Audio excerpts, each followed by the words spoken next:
Cook our dinner with me. Fave dinner namin to ni Daddy. So, I decided na i-share na rin sa inyo yung version namin ng honey soy garlic and buffalo wings.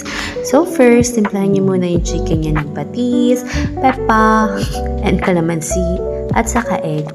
Haluin nyo lang. Ibabad nyo din at least 30 minutes. Depende sa oras na available kayo. Pero sa akin, mga nasa 10 minutes lang kasi late na namin na pag-decide na ito ang ulam namin. Tapos, ikunin nyo lang yung cornstarch nyo, i-coat nyo yung chicken nyo, and then i-fry nyo siya sa medium heat. Ako kasi double fry ko siya sa high heat naman after para mas crispy kasi talaga siya. Tapos after nyan, maglagay ka lang ng butter. Pag nag-melt na, lagay mo na yung garlic mo. Maglagay ka rin ng honey, ng soy sauce, ng pepper, and ng salt. Wait lang, ini kasi nandito na yung mga bata.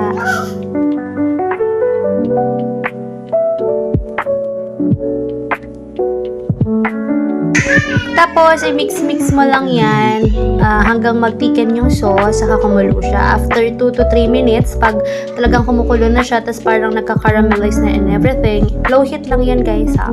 I-toss mo na dyan yung chicken mo. And then, that's it. Pwede mo yung lagyan ng sesame seeds guys, pero ayaw kasi ng mga bata sa ni Daddy ng sesame seeds. So, yun lang. Next na tayo. Sa ibang pan or sa same pan, maghugas ka na lang kung ayaw mo. May butter, may garlic, and then the ketchup, and then the hot sauce. Depende sa'yo kung anong hot sauce gagamitin mo. Pero I suggest sriracha sauce. This time lang kasi wala kaming sriracha sauce. So ito lang nabili namin sa Alpha Mart. And then, lagay ka lang ng konting oyster sauce, pepper, and salt, and then honey. So, that's it. It's your buffalo Filipino style. And adjust nyo na lang yung taste, depende sa gusto nyo. Tapos, yun lang din, i-mix-mix mo lang din. Low heat, guys, ha? Kasi baka humiwala yung oil ng butter. So, ayan, itas mo lang din yung chicken mo hanggang mag-coat lahat ng sauce, and then, ayun na.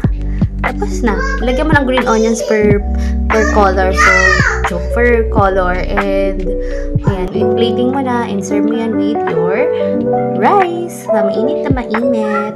And with juice and Coca-Cola. Yun lang po. Thank you. Kain po.